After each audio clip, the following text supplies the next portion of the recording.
Hey everyone, and welcome to Voices of Veritas, a podcast made by the church for the church. I'm Ryan Hennigan. And I'm Michael Bashaw. At Veritas Community Church, we believe that the gospel of Jesus Christ is at work in and through us, transforming all things. On Voices of Veritas, you will hear real stories of gospel transformation, spiritual insights, and heartfelt conversations that seek to encourage us as we follow Jesus. We invite you to join us twice a month to listen, learn, and grow in faith together.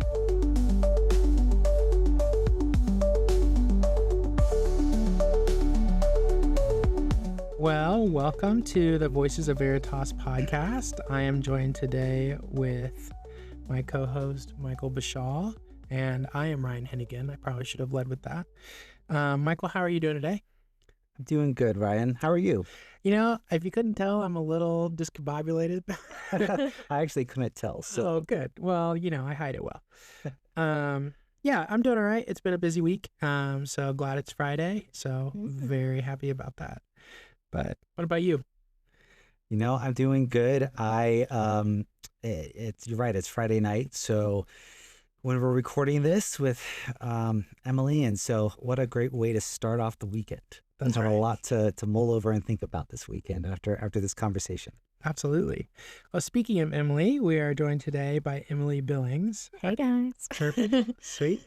Emily, you're here to talk to us today about Veritas's disability and inclusion ministry. Yes, I am. Awesome. Well, we're so glad to have you. Yeah. Thanks for spending a Friday evening here at the recording room. So with that, we can go ahead and jump in. Why don't you tell us just a little bit about yourself, Emily? Yeah. So my name's Emily Billings. I've been a member at Veritas for almost 8 years now.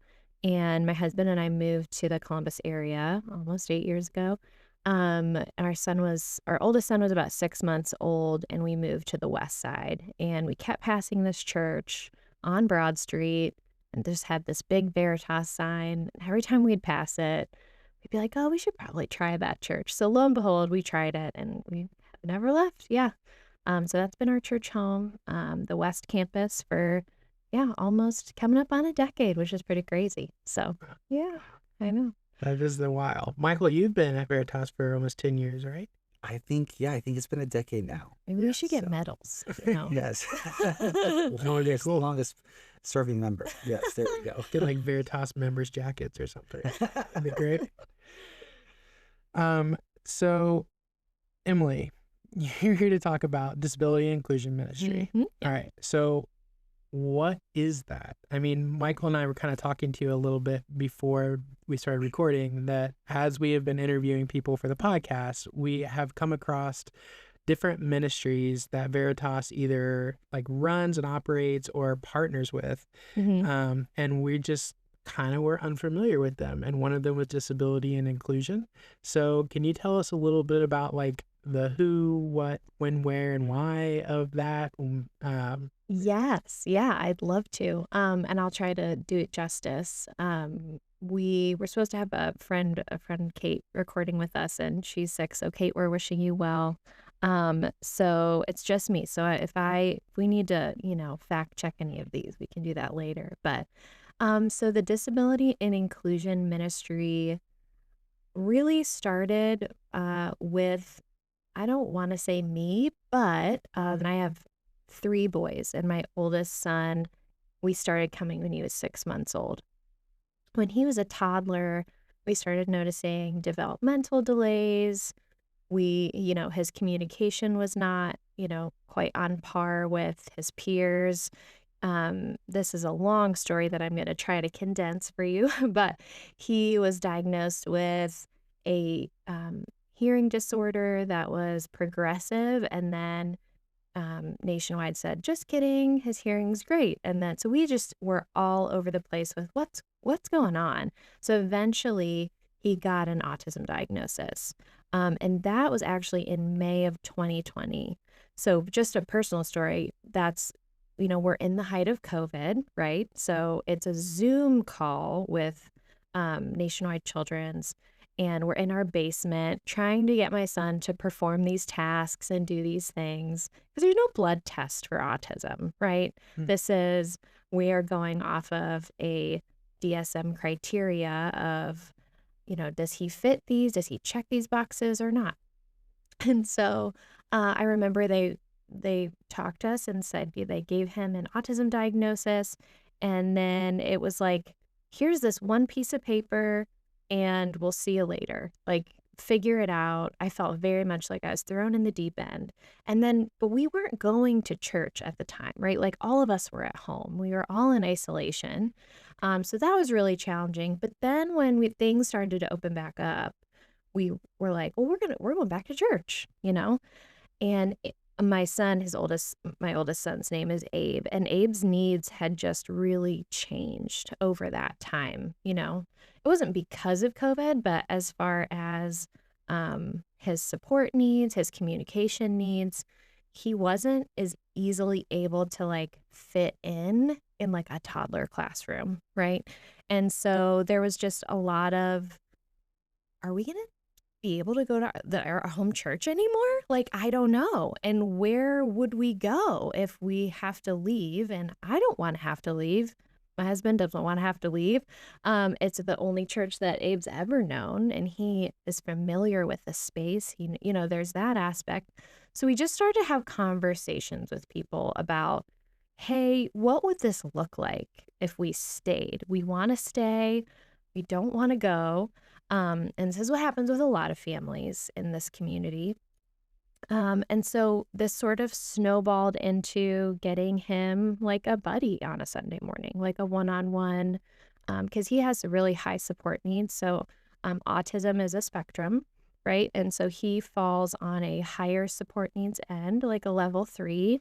He's a non-speaker. He uses an AAC device, which looks like an iPad, and it has buttons on it that will, he'll hit he'll hit his favorite candy, and it'll be like mini Starburst, Target, anything like that. So helps him communicate, but he does not have any functional speech. And so it takes some knowledge and training and someone who's willing to learn and be with that person on a Sunday morning.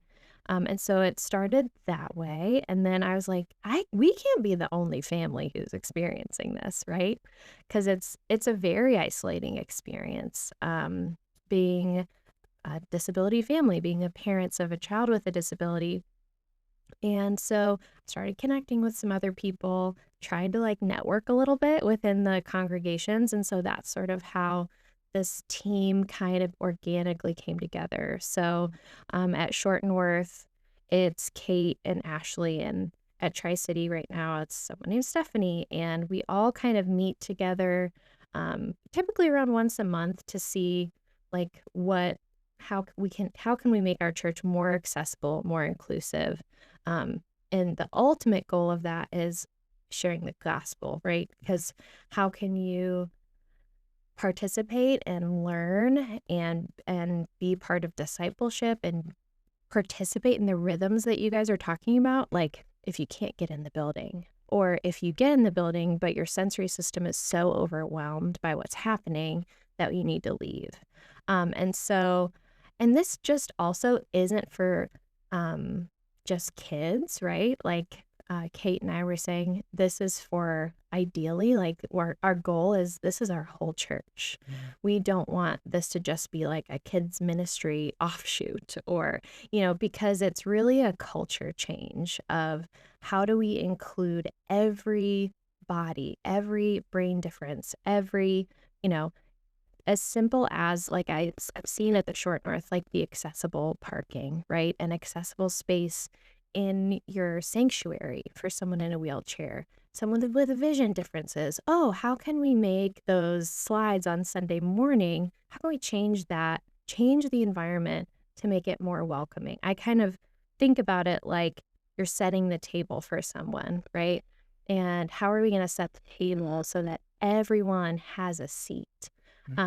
Because a lot of times outside of the church, there are all these systems that people with disabilities, families like ours, have to navigate, and it's barrier, closed door, like a lot of fighting, a lot of, not literally, but you're advocating, right? And so we want church to be a place where you don't have to do that, you know? That is like the heart of Jesus, where he's come, like, come and I'm going to give you rest. Just come and sit with me, come and be with me. You know, and in a kids ministry setting, I think like Jesus, when he says, like, let the little children come to me, he doesn't say, let the kids come to me who can sit well and keep their bodies still and look like they're listening and use vocal speech and, right? It's like, let the children come to me, whatever that looks like. So I know that was a long-winded way of explaining it, but I want to make sure I emphasize, like, this is ideally in our dreams a culture change for our entire church, like a top-down approach, if you will. You know, what does it look like to make community groups more accessible? What does it look like to make other ministries more accessible to people as well? So yeah.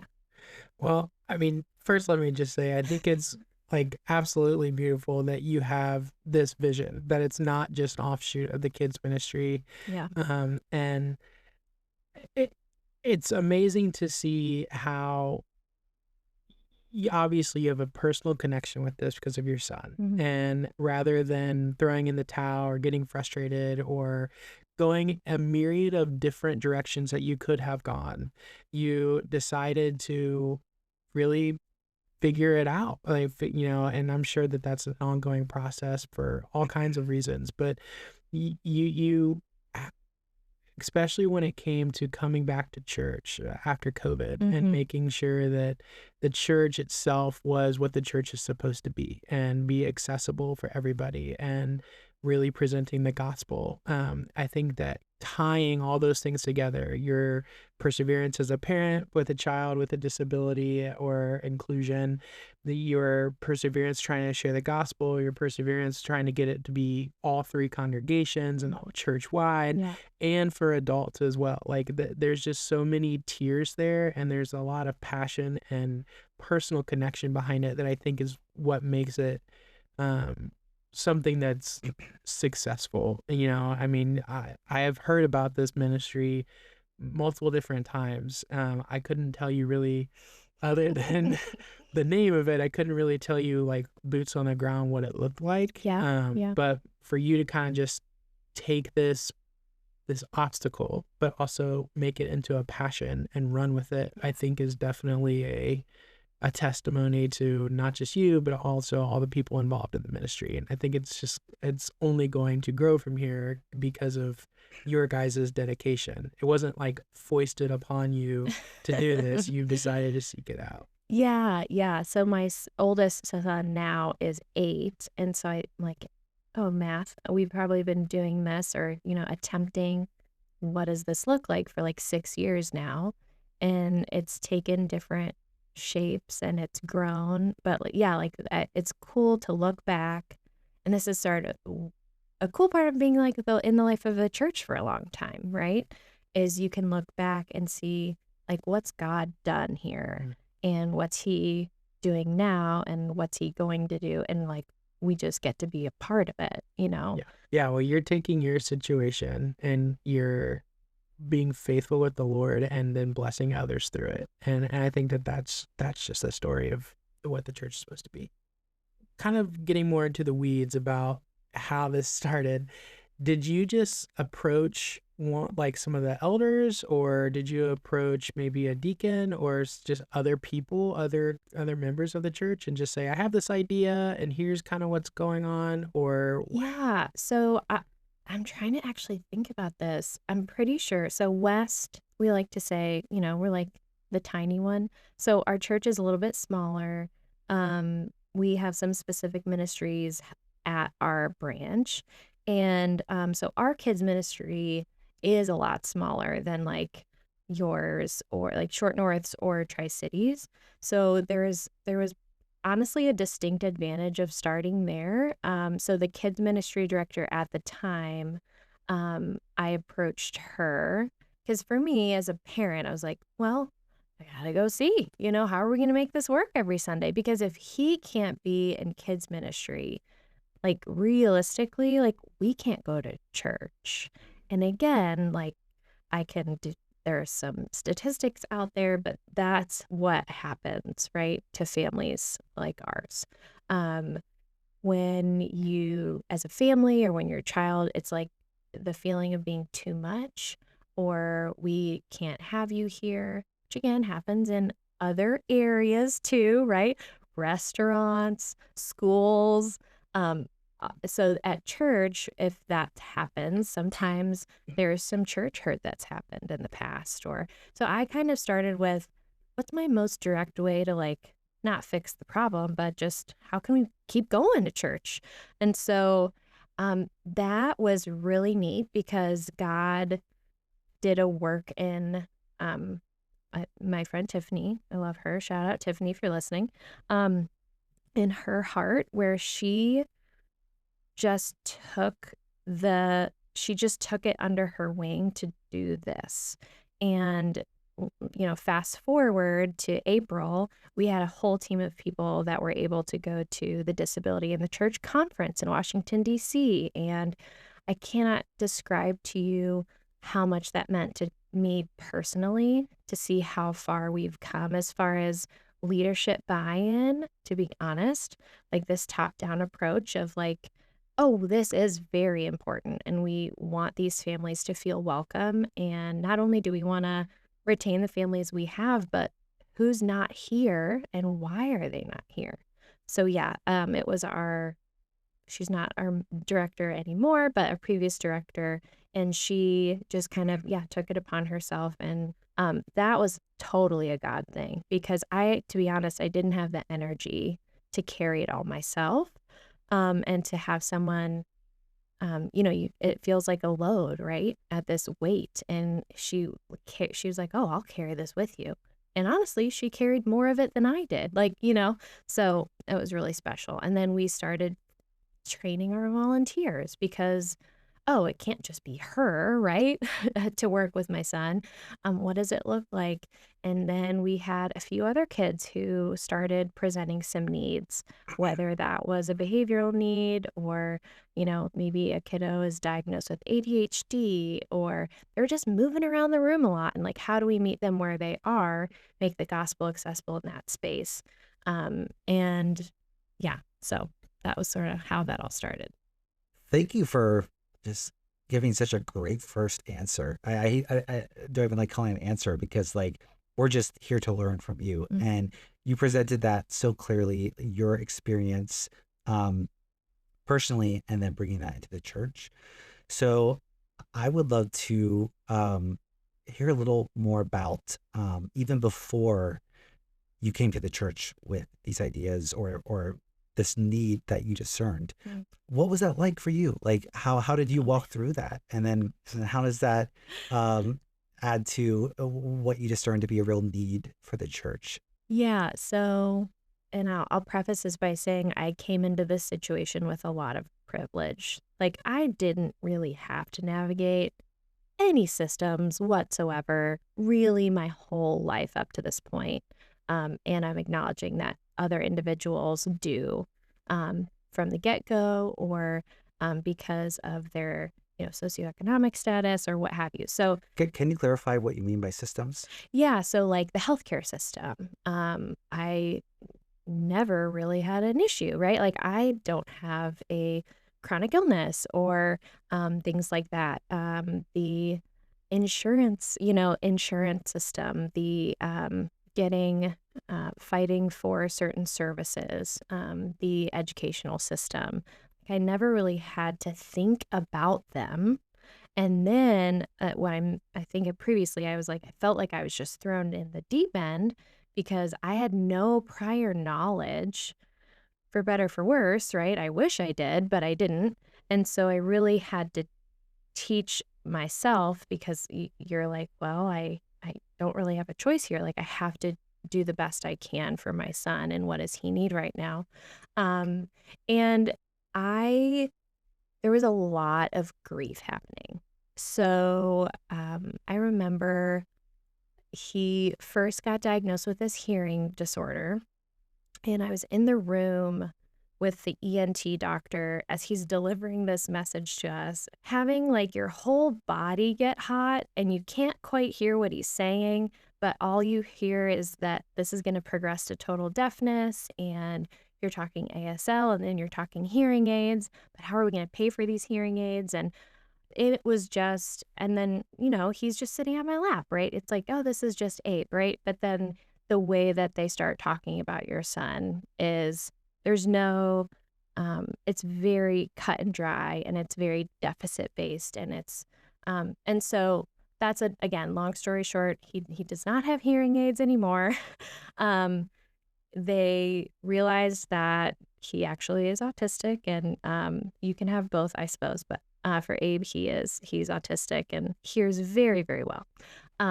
And so that was hard too, because we thought it was one thing and then rug pulled out from you. Just kidding. Really big pivot here. It's this. So the research that you're doing to understand what this is and to just wrap your mind around everything. And at the same time, you're still doing bedtime, you're still going to the grocery store. You're still like having, lovingly frustrating conversations with your parents. They're saying something weird, and sharing that information with family. So you receive this diagnosis, like I was saying, we're in our basement, and then you're like, how do I tell other people about this? And we all have different levels of knowledge, right? Some people don't know what autism is. Some people may have grown up with an autistic sibling, like or for me, I really had very, very little knowledge. And so it was a very steep learning curve and had a lot of grief feelings, but I didn't necessarily know where to put them. No one wanted to say, this is terrible, Of course, nobody wants to say those things, but that's how I felt. And so it was a lot of, as even now I'm reflecting as I'm doing work with other parents and therapy groups and things like that, a little bit of toxic positivity where I'm having these very honest, real, raw feelings. I'm feeling isolated because I don't know who to talk to about it or where to go. I know no one else with a child with autism at the time. And it's COVID. And I also had just had another baby. So, I'm in so it was all like a big storm of things. And you're also isolated from your church community, right? And so like, where is God in all of this? What do I even believe anymore? It's very tumultuous and challenging. And so needing a community at that time is so vital. And so that's why, like, kind of what drives my passion around having an accessible church community that can rally around you and can kind of sit in the trenches with you as you're feeling those very real feelings. They're valid. They do not mean I don't love my child, right? They do not mean that I think autism is terrible. I don't, right? Like I'm way, way, way into the acceptance phase at this point.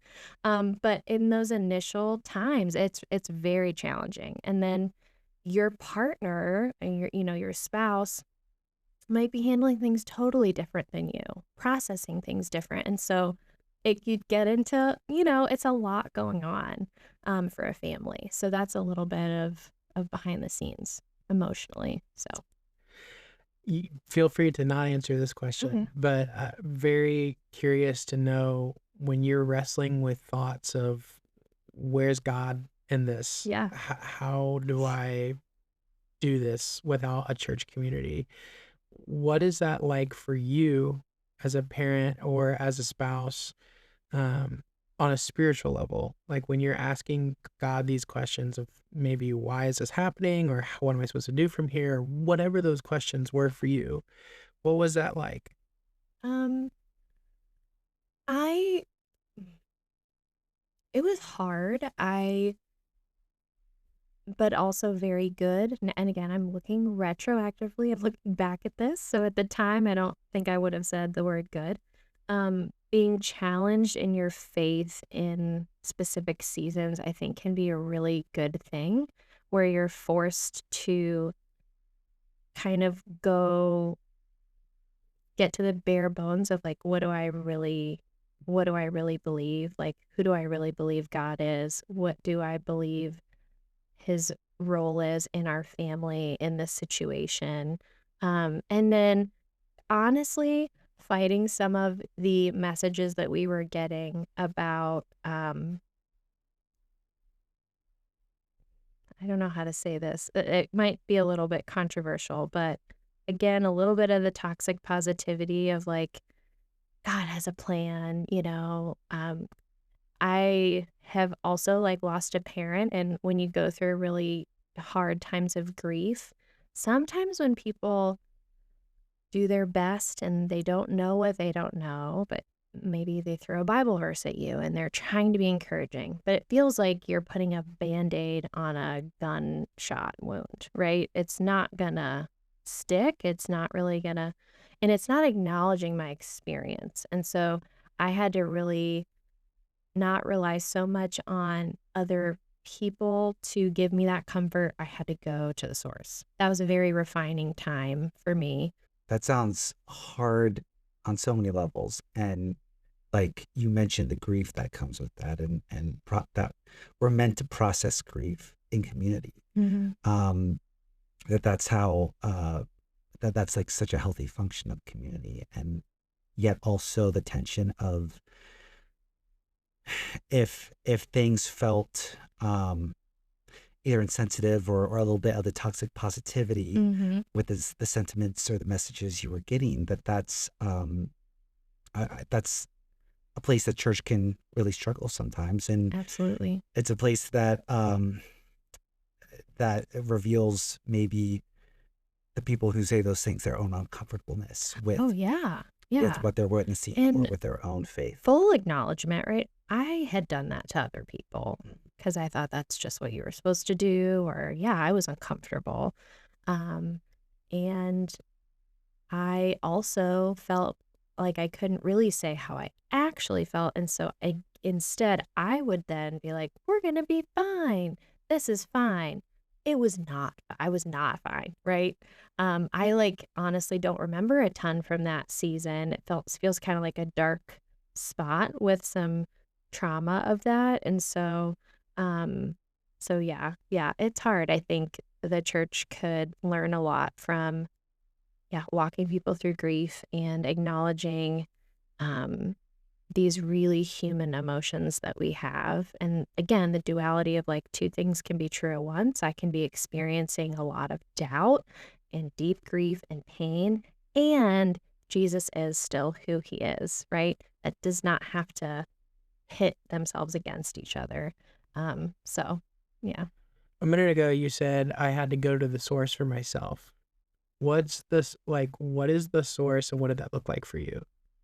Oh, just getting really quiet. Okay. Learning how to sit with those uncomfortable feelings, like with the Lord. So for me, it was, yeah, getting quiet, a lot of uh, meditation. And I want to qualify that a little bit of just silence, and maybe reading a little bit of scripture here and there, to be honest. Like, I was a kid who grew up in a Christian school, had to memorize Bible verses, grew up in church. So it was in there, I knew. But I was not like reading swaths of scripture at the time. I didn't have the energy, I was like, can I get out of bed today? And what do I need to get through today, make it through bedtime? And what calls do I have to make? And what appointments do I have to go to?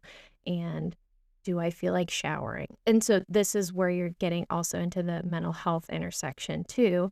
And so God really met me in that space. It wasn't necessarily, I didn't have the energy, right, to go hard after this. And this is my own personal, but like this one-on-one quiet time type of vibe. It was like, I'm just going to take some deep breaths in my bed before I get out of bed and say a really whatever sentence of a prayer I can muster of like, I just need your help to get through the next several hours, if that makes sense. Yeah. So it was very, yeah, simplified from what I had been taught and been used to, and from what the church had communicated to me about what our relationship with the Lord should look like. And so that was a newer experience for Yeah. sure. Before we started recording, I was just asking you a few questions, and you think you said you were currently going to school for cognitive behavioral therapy. Is that correct? Oh, yeah. So right now I'm in grad school. I'm an oldie. They call it an encore career. Fun fact. I did not know. So I was a teacher. And that's another part of this journey, right? Realizing, oh, the career I always thought I would have. This is going to need to look different, and how is that going to change? And so needing to stay home way longer than I had planned. Or so right now I'm in grad school for I'm getting my license in clinical mental health counseling. So Okay. you said cognitive behavioral therapy. It That's was- like one way to do therapy, Okay, right? CBT. okay, It's yeah. very common. Got it. And so my license will just be like, think of your average like mental health Yeah. counselor, Got it. Cool. Yeah.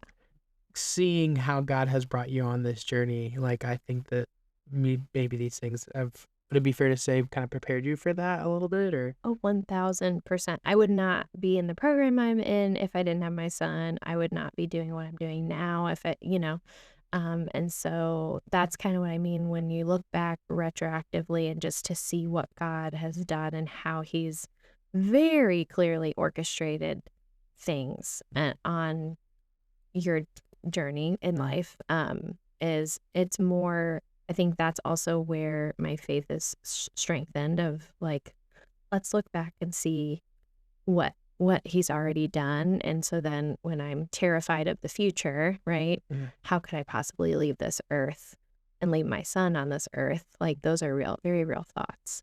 But that is my one thread. Like I'm holding on to it with dear life, right? My faith. And sometimes it's bigger one day. Sometimes it feels very thin and small. But yeah, looking back and seeing all the things that God has done in and through all of my unlearning and learning with my son, gives me energy to have some hope for the future.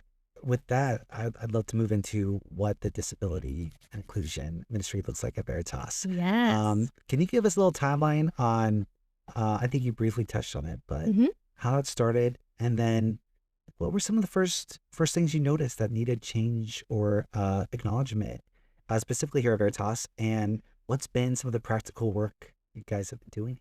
Yeah, so I think I'll probably hit on just some big themed ideas as I'm talking, and I'll give some practical examples too. But this again, like to harken back to the beginning, this is like a church-wide culture change, and how we view other people and how we welcome other people and what does belonging look like, all these things. So probably this would have started right post COVID, whenever we were kind of getting back up and running. And it really probably stayed at West for a while. And I can't remember, it must have been we combined services for certain things, right? So sometimes we'll do a Christmas service together. Sometimes we'll do Easter. I think we did all at the UA high school one year. We all went together. And immediately, my husband and I were like, we can't do that. We're not going to be able to go to that. And my friend Tiffany's like, well, why not? Or how can we get you there? So again, she had just has this, the Lord's working in her life at the time. She has this like fresh energy and vision, and she's learning a ton. And I'm exhausted, and trying my best. And so we like did things like we started to train our volunteers, but we opened it up. So if Short North volunteers wanted to come, if Tri-City volunteers, this is kids ministry, wanted to come, they were welcome. We did that a few times, and I brought in the director over at Veritas, Amanda. She runs their entire disability ministry, and that's a church that is way bigger than us. They have tons of resources. They've been doing it for a really long time. So I'm like, let's not reinvent the wheel here. Like, who can we bring in from the community? So What church was that again? Vineyard. Oh, Yeah. Vineyard. So Okay. did I say that right? Yeah. So, Makes sense. so we, teaching the kids ministry volunteers, because that's where it really started at the time, about sensory sensitivities, right? And what do you do with a kid, who is exhibiting certain behaviors? And I think that, again, we sort of have these views of children and behaviors, especially on a Sunday morning. It can get a little chaotic, right? And how to equip them to serve these kids well, and not to just be a childcare, babysitting, whatever we want to call that, but how do we get the gospel to these kids in an accessible way? And so that started with, training our volunteers. That started with having a buddy up in front. Like, how could Abe participate in where the kids sing the cute Christmas songs in the front of the church, And it looked different, but he did it. He was up there. He was pacing back and forth, but that's okay. It needed to start to be okay, But some people, that's a culture shift. It's like, I have to put on a different set of lenses here and understand that this is what it looks like when everyone is included, It's not going to look maybe as uniform or as ship-shape, but it's a very, very beautiful thing when you experience it and when you see it. And so we started to just sort of extend the arms. So then we started to get people from other congregations coming, started our inclusion team. We started meeting once a month. Then we're like, well, and again, I'm just experiencing my own son, but I'm like, well, how can they do VBS? He can't just do that by himself.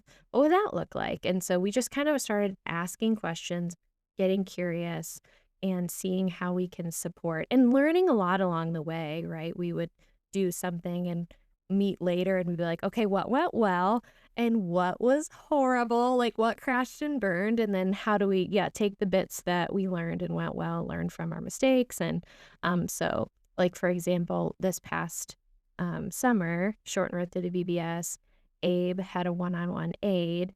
And for the first time in his life and in my life, I was so proud of him. He was able to participate completely in all of VBS. And he had the support he needed, right? Like, there's that cheesy phrase of, what do you do with a plant or a flower that's like dying or withering or, has a funky like look to it? It's like, you don't yell at the flower, you don't like scold it, you don't change the plant, you change the environment in the plant, and then it's able to thrive. So it's like, that's the kind of lens that we're putting on of like, how do we change these environments? But again, that's like where you need the leadership buy-in. And so the slow and steady faithfulness of like, we're knocking on the door. How are we, Christmas, here we go. And these yearly events. And so then we have these all congregation things, and that can be really overwhelming. We had a soccer camp this summer. And so we were able to do a sensory time, like a 30 minutes before the soccer camp started. We had kids who had, anyone who wanted to, who maybe had a sensory challenge or a disability or, could be easily overwhelmed by a soccer camp full of kids, could come and just have a slow start. We had a sensory tent set up with fidgets and different things where if they needed a break, they could go. So it's all about like making our environments more accessible, changing our environments. Again, this is like, the table analogy of like, we might need some different plates, we might need some different looking chairs. We might need, a different height or keeping with that analogy of like, how do we change this table in order to have everybody have a seat? Because eventually I want Abe to be able to serve at this church. I want Abe to be able to have had access to gospel in the kids ministry, to be discipled, we want to equip these individuals to have leadership positions at our church if they want, I think that's like our end goal. I want to make sure I'm clear that it's not like we're like, oh, we're bending down and like kind of a pity vibe of like, oh, they just really need us. And like, let's pat ourselves on the back because we're such good people. It's like, no, no, no, no, no. Like, they absolutely deserve to be here, and it's our job as believers, in my opinion, to, like, make a way, and historically, it's hard because the church, like, churches, they aren't always ADA compliant, like, we're lucky over at Tri-City because about a library, but we don't always have the accessible spaces, and we don't have necessarily the knowledge, unless maybe you have, like, families who come in and start, you know, pushing people and moving things around to really learn about disability and about inclusion. And again, asking the question of, like, well, who's not at our church and why are they not here? I think it's in the 80 percentile of families of children with disabilities who, like, don't attend church at all. The disability community at large, so I'm not talking about just kids, but adults as well, the largest minority in the world. And you can enter it at any time in your life. You could have an accident and have a spinal cord injury. I have a couple of friends who are diagnosed with MS. Like, there are so many different ways that you can be a part of this community. It's massive. And so I think where the church needs to maybe, I don't know how to say this, uh, catch up a little bit um, with itself of, like, how are we meeting these people where they are? Why do they not want to come, and why? Like, what do they feel like is not accessible here? Do they feel like the gospel's not accessible? Like, there's some history there with some exclusion, and yeah, it's a lot. It's a lot. Mm. So for kids ministry, we do have one-on-one buddies who volunteer, and they rotate. So my son has a different buddy each week, but the same one. So he is forming relationships with those individuals. And we actually changed our entire kids curriculum to an adapted curriculum. So we realized, oh, what we're using is not necessarily accessible. And we trialed it with, like, the whole kids ministry, and everybody benefited. Everybody, typically developing kids, not typically developing kids. We're talking everybody benefits. It's like if you build a playground, right? There's one playground in Columbus they just built, and it's completely accessible. And every time I've gone, there's not one kid who's not enjoying themselves, whether that's a kid in a wheelchair, whether that's a kid with a developmental disability.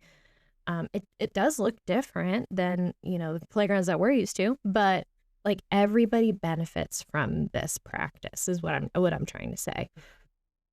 What does church just get wrong about this sometimes, like on a broader cultural level? And again, Yeah. I know it can be controversial, but yeah, you talk about privilege, and I would certainly say that sometimes the privilege of not having to be educated about Yeah. something or someone. This is my people-pleasing tendency where I'm like, "Oh, is this gonna come how is this gonna come off, and am I being critical?" But I do think it is our responsibility to shed light where, again, I don't think anyone's coming at this maliciously, right? No one has ill intent and purposely, like, "Yeah, we wanna exclude X, Y, and Z." No one is doing that, right? But it's quiet, right? Mm. There's this massive gap where, like, we don't know what we don't know, but, like, I love the phrase, when we know better, we can do better, right? And the Lord gives us that knowledge.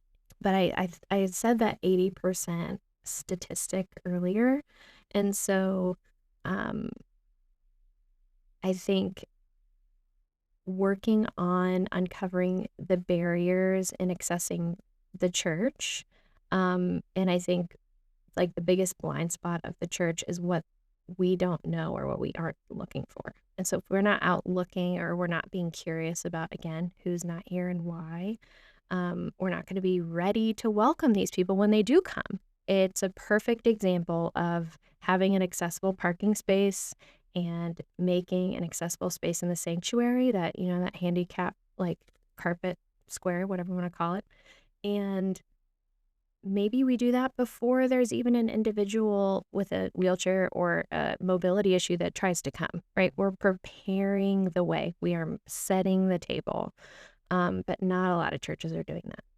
Some barriers that I've heard are, like, we're just so busy and our volunteers are already maxed out. We're exhausted. We don't have the money. Even phrases like, again, this is just in what I've heard in the greater church community of like, well, if we do this, like, we're just going to be overrun, and just that's some really honest feedback from the church currently, right? Of some real fears, right? I think those are all fear-based statements. And I think that's something we can check ourselves on. Again, acknowledging what's coming up and why am I afraid? And this can start so small, right? Just because we can't do everything doesn't mean we can't do something, right? It started with just my son. How can we go to church? One family, right? And it trickles, right? It ripples that effect. And no one's calling your church saying, by the way, Veritas, I didn't attend your church because of XYZ. Nobody's doing that. They're just not coming. A really simple example this year, West got electric drums. So a worship service can be really overwhelming for a sensory sensitive individual. And something small like that makes a big difference where it's not these really loud drums that are like big and booming and echoing. Instead, we can kind of control the sound and it makes it more accessible. And again, that looks different. It looks so different than what we grew up with, but it's so beautiful. For the Veritas Disability and Inclusion Ministry today, what is the biggest need? Honestly, like compassionate, curious people who would like to be involved, whether that looks like coming to the inclusion meetings and having more of those visionary discussions of, hey, let's design the Inclusion Sunday lesson for the middle schoolers. And like, what does that look like, teach middle schoolers about disability? Or if that looks more like on a Sunday morning, you want to be in that buddy role, in the one-on-one role, where you're developing relationships, where you're making the gospel accessible. So we're actively looking for more people. And I know that this is hard to hear, and please don't shut your ears when you hear this of like more volunteers, but this is like volunteering in a very specific capacity. I think I can pitch this, but like the work that you're doing is incredibly impactful. Not only are you, again, making the space and making the way for someone to attend church or be part of an event or part of a rhythm that we do, but you're also equipping a family and enabling a family to go to church because I need to be here. Like I need to keep myself healthy and my husband and I healthy in order to like parent well and keep caregiving well, right? We need that. We need that community. And so it's a twofold, you're serving the person and then you're also serving the larger families and you're serving the larger church.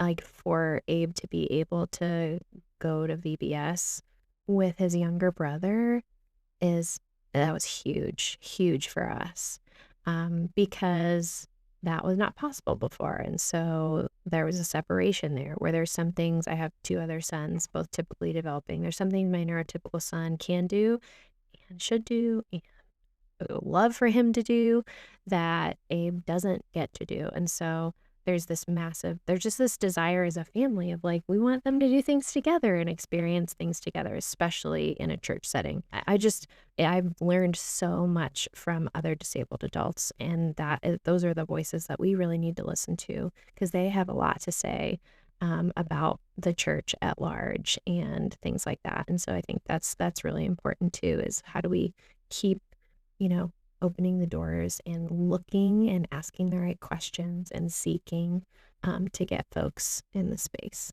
Well, Emily, thank you so much. I think I speak for Michael and I both when I just say it's been an absolute honor just to listen to your testimony and the wisdom that you have. And I know that it will definitely be, edifying to the body, and we'll just continue to keep an eye on the ministry for sure. Thanks for having me, you guys. This has been so fun. Yeah, good. Well, that'll do it for us today on the Voices of Veritas podcast. Tune in next time.